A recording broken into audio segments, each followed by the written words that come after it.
This is a new step that was introduced in 2021 when Apple updated its operating systems for phones to iOS 14.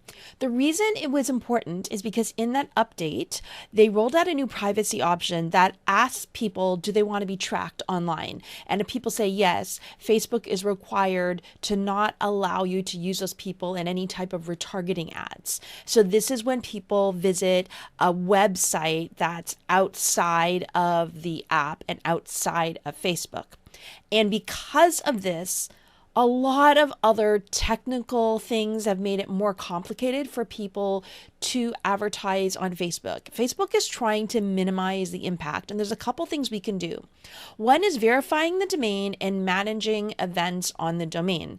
This is probably the most techie part of everything besides inserting, code into your pages to set up the conversion events.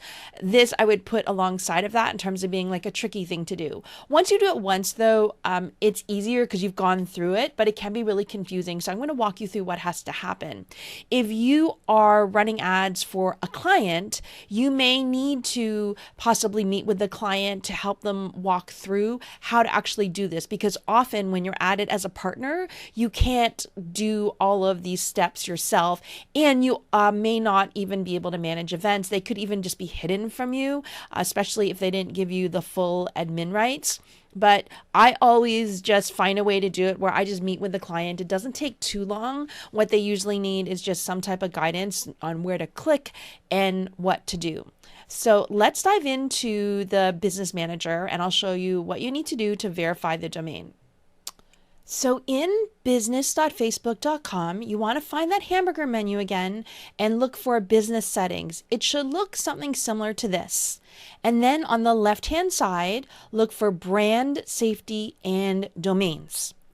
You need to do this for every top level domain that you are going to use inside of your funnel. So if your funnel starts on one domain and then maybe the order form is on a different domain, you need to get both of those verified. If you're using a shopping cart, a lot of times they have an integration. So I'll talk about that in a moment. But let's start with your main domain.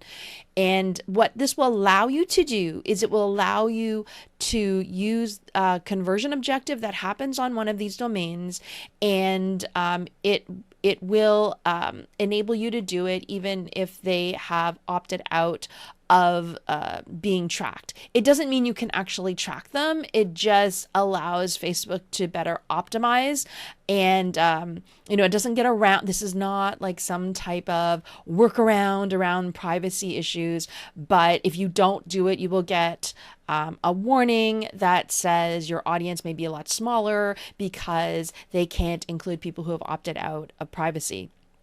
There's a lot of technical stuff that is involved with this. I'm just trying to give you a very, very high level kind of layperson view of this, and just trust me, do it. It's worth the pain because I found that when I don't do it, my ads just don't optimize as well, because it's almost like you're having Facebook do its work blindfolded. So what you want to do is make sure you have access to the domain and that you have access to, where you've actually registered it, because you're going to have to change some DNS settings possibly, or upload a file to the root. So I'll show you what has to happen. You want to click add up here and then add a domain. So I'm just going to have a domain here. Okay, and I'm putting in the top level or the root domain. So as it says here, if you have like store.example.com, you just want to add in example.com. So I'm just going to put a domain here. And one second. Okay, I'm just going to put in a different domain okay, great. So you can see here, I put in a new domain, and you can see here it says not verified. So you need it to be verified. You can see this one is verified, it's green. This one is not verified. So what you need to do is use one of these methods to actually verify it. It should only take a few minutes. Now, this one option is to add a meta tag, so you may need your developer help in order to do this, but it gives you specific instructions about what to do. You can also pull this down and it says you can upload a file to your root directory, or you can update the DNS records. I tend to do this because it's easier for me, but use whichever one is easier for you to do. I just find I can do this because most of the time my websites are set up on Cloudflare, or I can do it, straight from GoDaddy or Namecheap or whatever it is that you purchased your domain from and is managing the DNS records. So if you are working with a developer, pretty much just send them this information or give them a screenshot or something like that to say, this is just what I need. And then they should be able to do it very quickly. So here it says, go to the DNS records section. So again, you're trying to find where your DNS records are being managed. And if you have to ask somebody, ask them specifically and say, I need to add a text record, TXT record, and they should be able to help you out right away. They should know, okay, you have to go over here. Sometimes it's not the actual domain registrar that manages the DNS records, depending on how all your websites are set up. So once you figure it out where you're going to update your DNS record, then you're going to take this text record and add it in, and then make sure that it's saved. You might have to wait a couple of minutes because sometimes it just takes a little bit of time for the registrars to update the settings with respect to your domain. And if it doesn't happen immediately, then just, wait half an hour or wait an hour, but it really shouldn't take that long. Once you're done, click verify domain. It's going to go and try and make sure that this text record is there. Same thing if you uploaded a file to your root directory. So they actually give you an HTML file and then you have to upload it here, and then again click verify domain. You only have to pick one, okay, of these. And again, if you feel comfortable adding this tag into your domain, which goes into the head section, go ahead and do that. Just choose one of these three, which is the easiest for you to do, and then click verify domain. Once it's been verified, it's going to look something like this. Now, a note about other software that you might have in your funnel. So for example, I have a software called ThriveCart. So what happens is when somebody makes a purchase, they're actually going to an order form that is hosted by ThriveCart. They're now off of my website. So the problem there is I can't verify the domain thrivecart.com, right? Because I don't own it. I'm not able to add a meta tag or any of these things because I don't own ThriveCart at all. And ThriveCart should not be giving me access, right, to their main domain. This is a situation where I have a subdomain registered because that's my specific account. That is where my order forms are. And so I need to get that done. Now with ThriveCart, they already have something built in. So it's really, really easy for me to do. I just followed their instructions and I was able to verify this subdomain here. This is the exception to only verifying the top level domains. And so what I would do is I would check with the provider that you're using if you have a different provider for order forms or shopping carts, and follow their instructions because chances are they've already created something to make it very easy for you to do this. It didn't used to be this way when this first came out, but the savvy companies picked up on they need to do this so that people can use it and drive traffic and make more money with their software. So I'm seeing more and more companies offer something that's very, very easy for you to do. Again, it only took me a couple of minutes in order to get this all done and in order to get it verified. I just had to make sure I was following the correct steps. Once it's verified, you want to make sure that it has access to whatever it needs. So you can see here that there's a partners tab. So if you have somebody that's helping you manage everything, then you want to add them as a partner. If they're already added as a partner inside of your account, when you click assign partners, they should just show up and you can select it. Or you can actually put in their business ID. So make sure you ask this from them, ask for their business ID, and then you can indicate whether you just want them to only view events or whether you want them to manage everything. So you want to make sure you add that.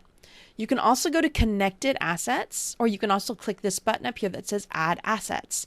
When you add assets, it's going to actually look for the Facebook page. So if you have any pages that have already been converted to the newest page, then it should be listed here. Otherwise, everything else will be under classic pages, and you just select a page and assign it to this pixel.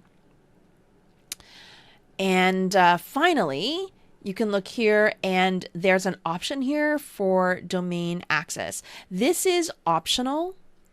And the reason why they have this here is, as it says here, anyone with a page can create an ad that includes a link to your domain. So I don't know why they would do this, probably for some type of nefarious purpose, but if I know what your website is and what your landing page is, I could create an ad in Facebook and I could send you traffic. And maybe that's something that I want to do, right? But you may want to be more protective of who's allowed to send traffic to your link. So you can come here under domain access and click continue. And then what you can do is you can decide if you want to allow everybody to link out to your domain and run ads to it. You can allow only specific advertisers, or you can and you can also click here and you can deny specific advertisers from doing this. Again, this is totally optional and it's something that you may want to do. Maybe you do a lot of work with affiliates, so you do have concern about some people sending traffic to your domain that you really don't want to happen. So make sure you just review it. Again, it's optional. You do not have to do this part. All right, so we're almost to the finish line. This was a big step here.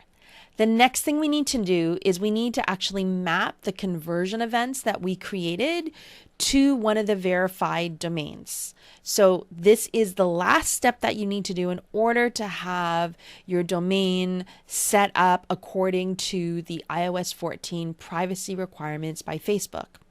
So in order to do that, we want to go back to the events manager. So let's head on over there now. And again, to get here, I hit the hamburger menu and then I found Events Manager, either up here in the shortcuts or down here. So it's going to look something like this. And I'm just going to scroll down because what I'm looking for is aggregated event measurements. I'm going to choose that. And then I'm looking for configure web events. So let's just click this. Okay, now you can see here that there are a couple of domains that are unverified and a couple of domains that are verified. And you can see here it says 3 of 8. Those are the events that I have mapped over to that domain. And as you can see, we have a maximum of 8.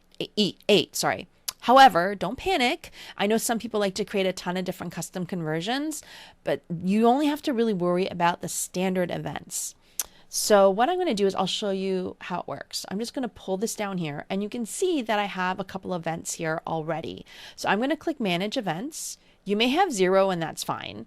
Now it's giving me a warning here. And this is why you want to do this at the beginning. Definitely there's some times when you need to make a change, but you should try and get it all done before you actually launch ads. The reason is that if you change the order or you make any other adjustments, it could pause your ads or cause just poor performance in your ads for 72 hours while it's updating everything on the domain side. Have I done it before with live ads? Absolutely I have, because it's just something I had to do. But just keep in mind, it may cause some type of delay or some problems for 72 hours. So better to think ahead, let's plan ahead, and then we don't have to worry about it, right? So let's just click edit because I don't have any ads running, so I'm totally fine with that. And it's going to look something like this. It could be totally blank if you don't have any events set up either. Let me walk you through a couple things that are on here that are important to notice. First of all, over here under Pixel Custom Conversion, make sure you choose the correct pixel. Again, this is a mistake that is easy to overlook if you manage several different pixels. So make sure the correct pixel is here. Otherwise, when you go to create an ad, you will not have the option for this domain in order to use it in a conversions ad. So you need to make sure that the correct pixel is selected. If you were adding a custom conversion, which you absolutely can, by the way, it's just completely up to you, then you can also list the custom conversion here as well. But I'm just going to stick with the pixel for now. And then over here, there's another drop down, and here it has all the different conversion events that you can set up. You can see here subscribe, view content, start trial, etc., etc. So I've got 3 here, just really basic ones: purchase, add to cart, and lead. I've already thought ahead about the types of events that I'm likely to use with this account.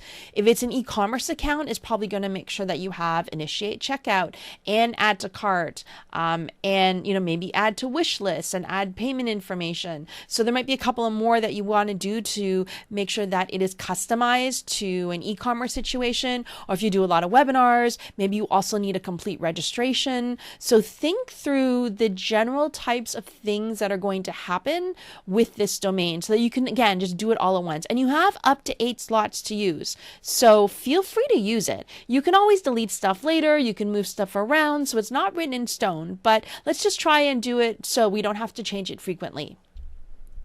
So I've got here purchase, and if I had amounts uploaded into the system, then I could actually also turn on value optimization, because it would know what customers have spent with me over their lifetime. So it's called lifetime value. And that's also an option too, but you can see where I have it off. I just wanted to show you that you can keep things really simple, especially if you're starting out and you don't have any of that information. So I've chosen purchase here, and then I went ahead and created another one, and then another one.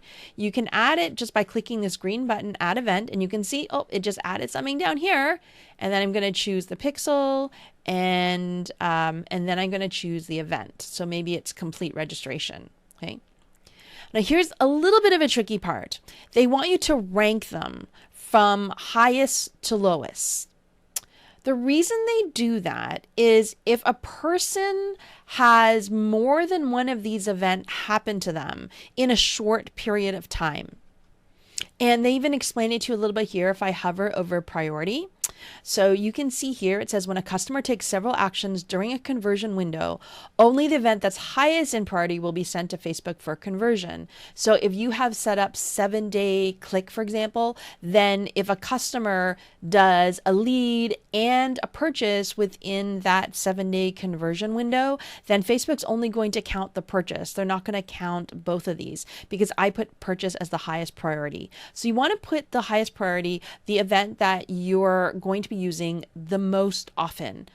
In most people's cases, it is purchase is the highest priority, then a lead, because if within 7 days, if somebody enters in their email address and becomes a lead and also purchases something, I would rather it show as a purchase in the Facebook conversions rather than a lead. It's much, much more valuable to me for Facebook to know that I'm getting purchases versus getting leads. It's valuable to me as a business, and it's valuable to me for my ads, because I do a lot of ads where, yes, I'm doing lead generation, but the end result is to get a purchase. So I'm doing lead generation ads, plus I'm retargeting for the purchase. So I know that that is a high priority for me, and that's why I make it number 1 over here. And then I have add to cart, lead, and complete registration. Again, you can choose which one you want ahead of it, just which is the one that you're going to be using the most. So I have this here set up already from highest to lowest priority, and that's all you need to do. If you want to switch priorities, you can just easily drag and drop this around and then click apply. Okay. So I'm just going to leave it like that. I'm happy with that, and I'm going to click apply. And then it's going to ask you to double check again, because remember, if I do have live ads running, it could negatively affect them over 72 hours. So they want to make sure that this is what you want. And then I'm just going to click apply. Now, if you do not have the correct permissions, what will happen is you will probably just see something like hidden. Like you'll see 5 events here, but you won't be able to see the actual name of the event. So that's how you map the events over. And now you've completed the 2 main steps that you need to make sure that your account is ready for dealing with the privacy issues that arose with the update to Apple, which was iOS 14. And that is, you verified the domain and then you mapped the events over. So that wasn't too painful, I hope. Like I said, once you go through it once, it's a lot easier to do the second time. Most of the time, I find people get stuck because they might not have all the information needed to actually verify the event. And then once you get over here, it's pretty easy in order to prioritize your conversion events.